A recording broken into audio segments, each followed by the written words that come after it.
Euzubillahimineşşeytanirracim. Bismillahirrahmanirrahim. Elhamdülillahi Rabbil alemin. Vessalatu vesselamu ala seyyidina Muhammedin ve ala alihi ve ashabihi ecmain. Ekranları başında bizi izleyen saygıdeğer izleyicilerimiz, hepinizi hürmet ve muhabbetle selamlıyorum. Ekranları başında bizi izleyen sevgili yavrularımız varsa onların da gözlerinden öper, sağlık, sıhhat ve afiyet diliyorum. Kardeşlerimiz, aile bağları konumuzun bu haftaki konusu, aile bağları programımızın bu haftaki konusu şükredeceklerimiz hususuna değineceğiz. Malumunuz Yüce Rabbimize ne kadar şükretsek azdır. Büyük nimetlerle bizi nimetlendiren Rabbimizin kısmi olarak nimetlerinden bahsetmeye çalışacağız. Çünkü bizler Yüce Rabbimizin nimetlerini topyekün sayma imkanına asla sahip değiliz. Buna gücümüz de asla yetmez. Rabbimizin nimetlerini saymakla da asla bitiremeyiz. Bu aynı zamanda ilahi bir beyandır. Bizler de öncelikle bir farkındalık oluşması açısından şükredecek çok şeyimizin olduğunu bilmek açısından birkaç noktaya siz kardeşlerimize paylaşma çabası içerisinde olacağız. Allah'ın varlığına ve birliğine iman etmemiz, düşünce kargaşası ve kaosunun girdabından kurtulma nimetinden dolayı ne kadar şükredersek azdır. İyi ki Yüce Rabbimize iman etmişiz. İman ettiğimiz sahibimizi layıkıyla tanıma ve sevgili yavrularımıza da tanıtma mesuliyetimiz vardır. Aksi takdirde maalesef bu alanda özellikle dünya filozoflarının büyük istismarları söz konusu. Kimi yerlerde ilah yerine tanrılar, tanrıçalar ikame etmekte, kimi yerlerde muhtelif putlar konmakta, sahte liderler ilahlaştırılmakta. Bu da yapılan en büyük zulümlerdendir. Bu açıdan değerli kardeşlerimiz, sahibimiz olan, her şeyi yoktan var eden, her şeyi kuşatan ve her şeyi bilen Yüce Rabbimize olan iman ve inancımız bizim için en büyük nimetlerdendir. Tabii bunun neticesi olarak Müslüman olmak, hakikate, ilahi beyanların hakikatine teslim olmak, diğer şükredeceğimiz ilahi bir ikramdır. Ve Yüce Rabbimizin katında Allah Resulüne vahiy yoluyla gelen ve kitaplaştırılan ilahi müfredatımız, dünya ve ahiret saadetimizin kaynağı olan kitabımız Kur'an-ı Kerim'e sahip olmamız şükredilecek diğer bir nimetimizdir.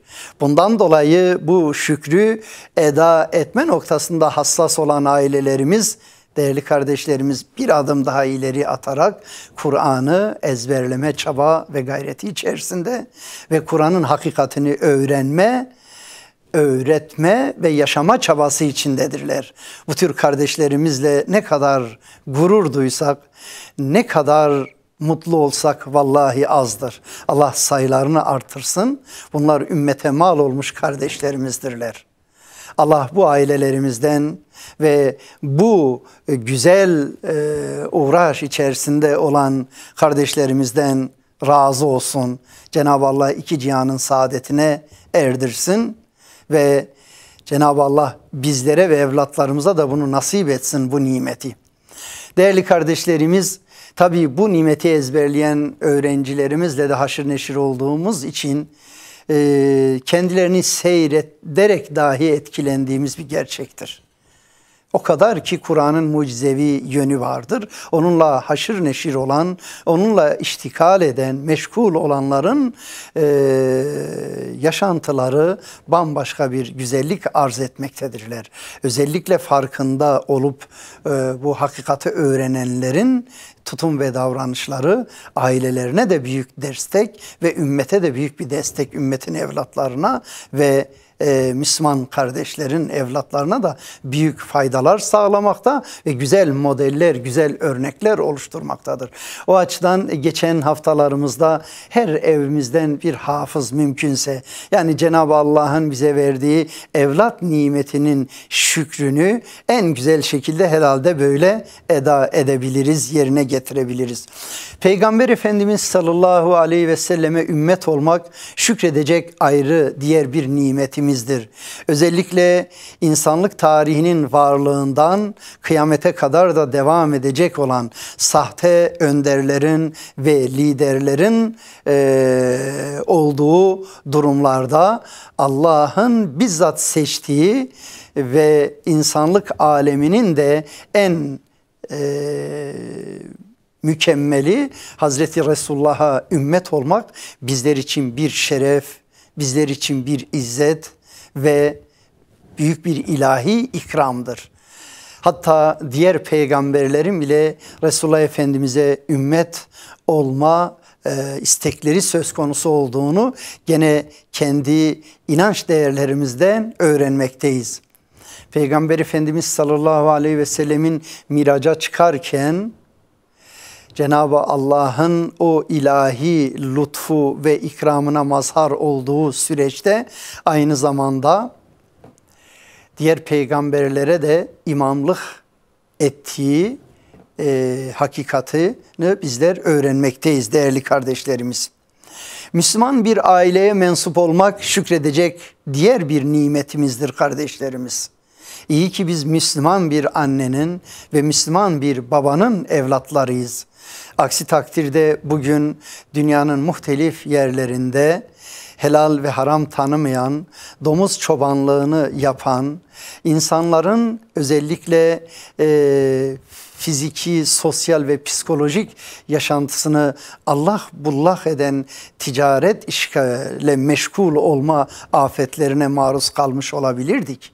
Bundan dolayı sadece kendimizi düşünmemek noktasında üzerimize bu nimetin şükrünü eda etme noktasında bu hakikati, bu hakikaten mahrum olanlara da tebliğ etme görevimiz olmalı değerli kardeşlerimiz.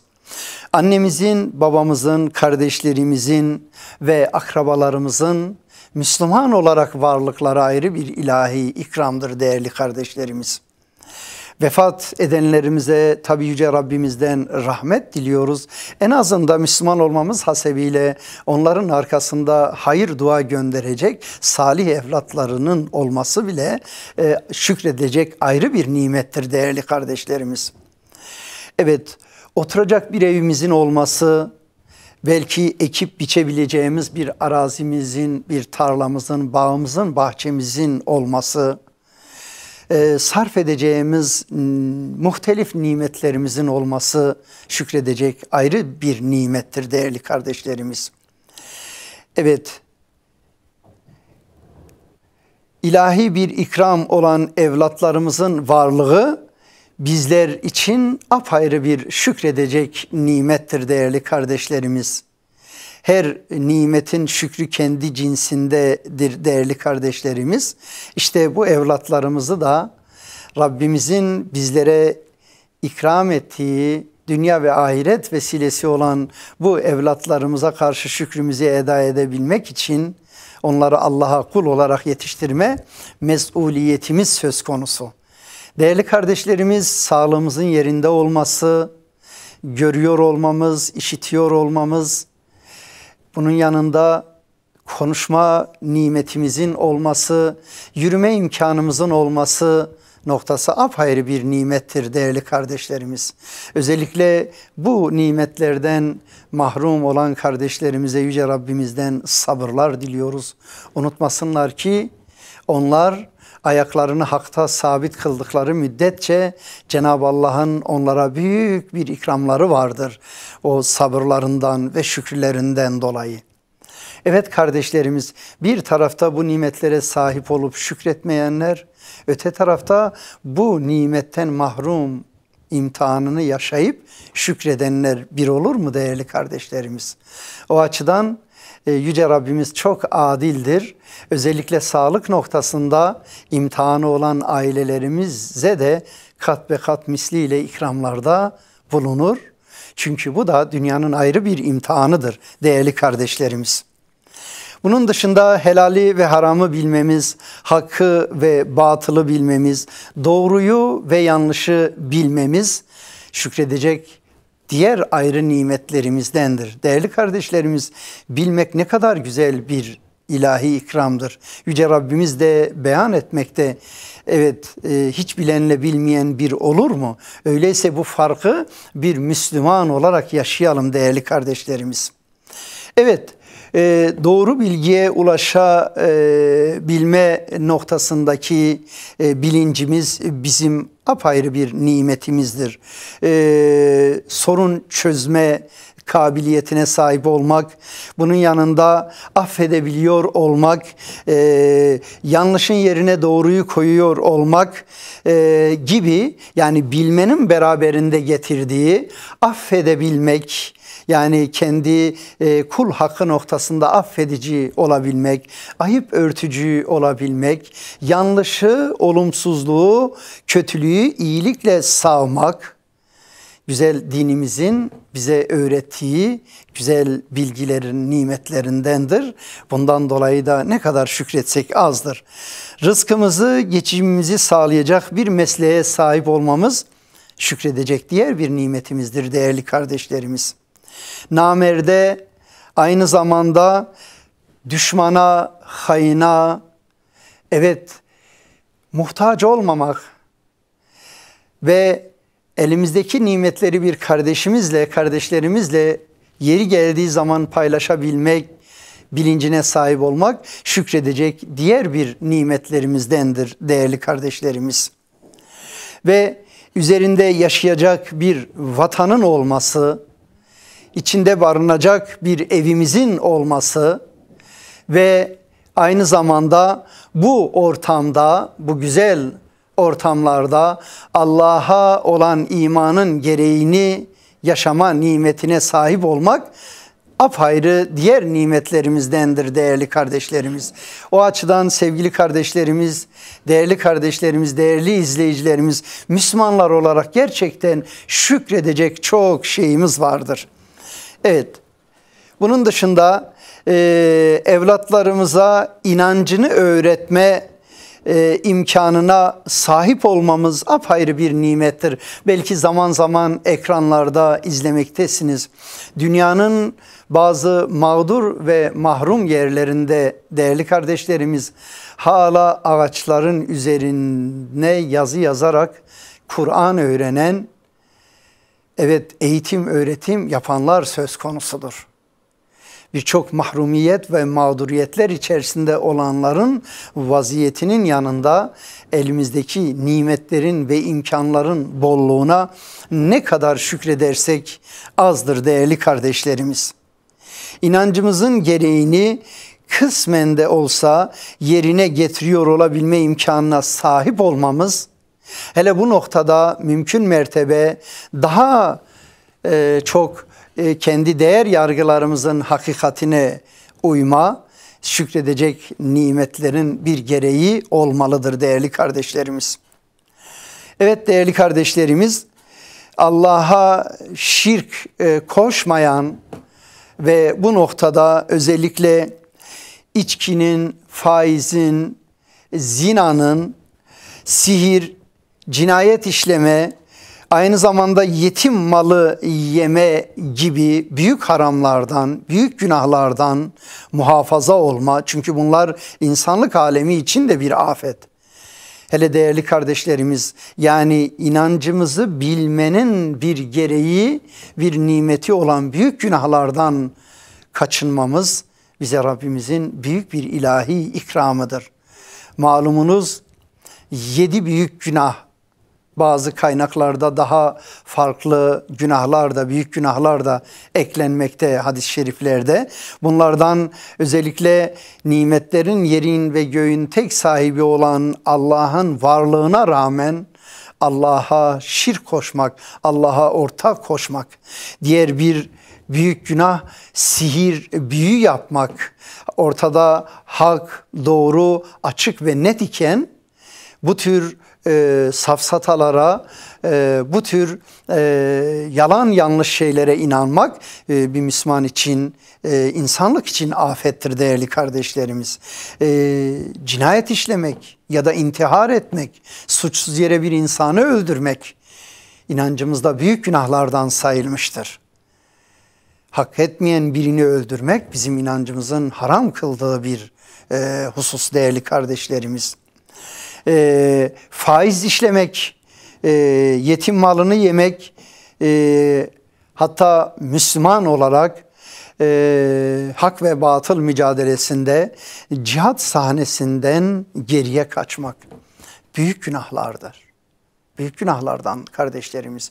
Çünkü küfrün, zulmün, haksızlığın hakim olması noktasında bir vebal altına girer.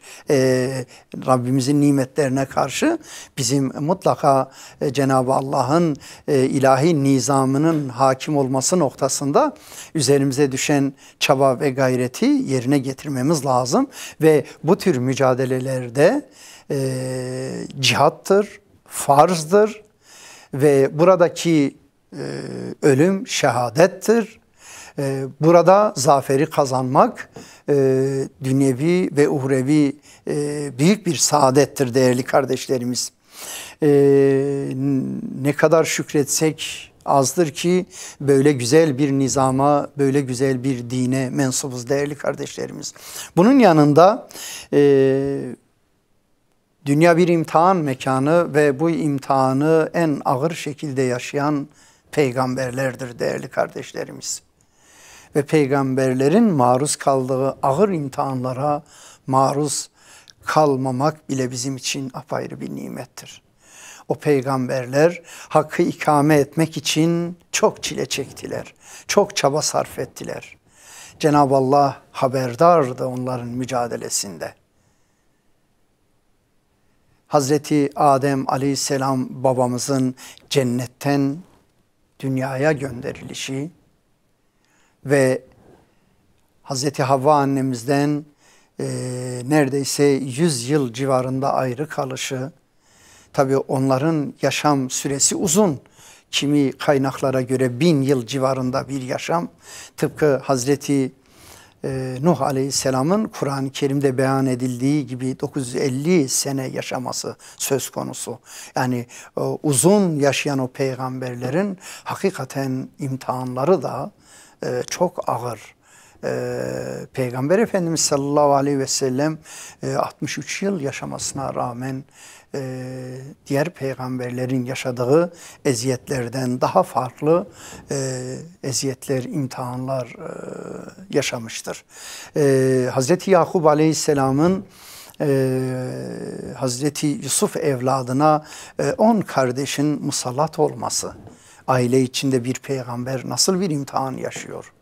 Değerli kardeşlerimiz, yani Hazreti Eyüp Aleyhisselam'ın yaşadığı hastalık imtihanı, Hazreti Nuh Aleyhisselam'ın 950 sene verdiği mücadelede bir avuçluk, bir gemilik insanların iman etme noktası ki ulul azm peygamberi dediğimiz peygamberlerdendir. Değerli kardeşlerimiz, Hazreti İbrahim Aleyhisselam'ın ateşle imtihanı ve Hazreti Musa Aleyhisselam'ın Firavun'la imtihanı, değerli kardeşlerimiz, Hazreti Meryem annemizin ağır imtihanı, Hazreti Asiye annemizin ağır imtihanları, gerçekten de onların imtihanlarına bizim o ağır imtihanlar ki dualarımızdandır. Allah'ım çekemeyeceğimiz yükü bize yükleme.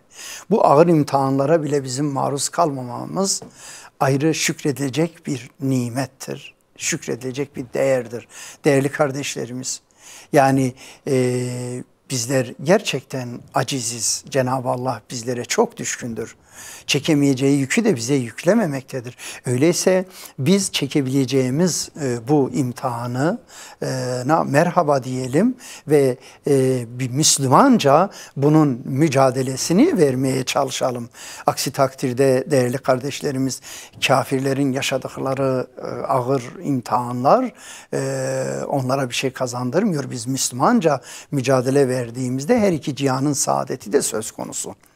Yani Müslümanların kendi içinde de imtihanları vardır. Kimi zaman aile içinde, kimi zaman topluluklar arasında, kabileler arasında, Müslüman olan devletler arasında da zaman zaman bazı çatışmalar, bazı savaşlar yaşanmıştır. Müslümanların kendi ailevi iç meselesi olan bu hususlardan da bizim alacağımız çok dersler vardır. Hayatı daha başarılı yaşayabilmek için. Düşünebiliyor musunuz? Hazreti Hüseyin radıyallahu anh'ın şehadeti yani Müslümanım diyen bir kesim tarafından gerçekleşiyor.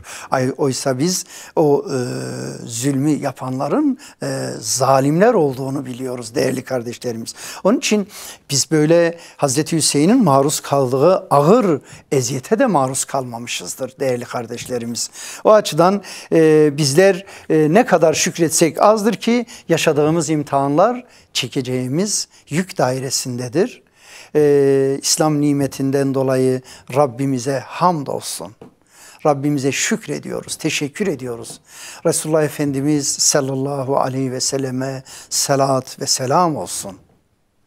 Ashaba selam olsun ki bu muhteşem medeniyeti büyük mücadeleler sonucunda kaynaklarıyla birlikte tertemiz, mükemmel bir şekilde bizlere bıraktılar ve Resulullah Efendimizin veda haccında beyan buyurdukları gibi burada olanlar, burada olmayanlara anlatsınlar. Olur ki burada olmayanlar burada olanlardan daha dikkat ederler, uyarlar. Rabbim bunlardan eylesin, bu zümreden eylesin değerli kardeşlerimiz. Bir aile bağları programımızın da sonuna geldik. Hoşça kalınız, Allah'a emanet olunuz.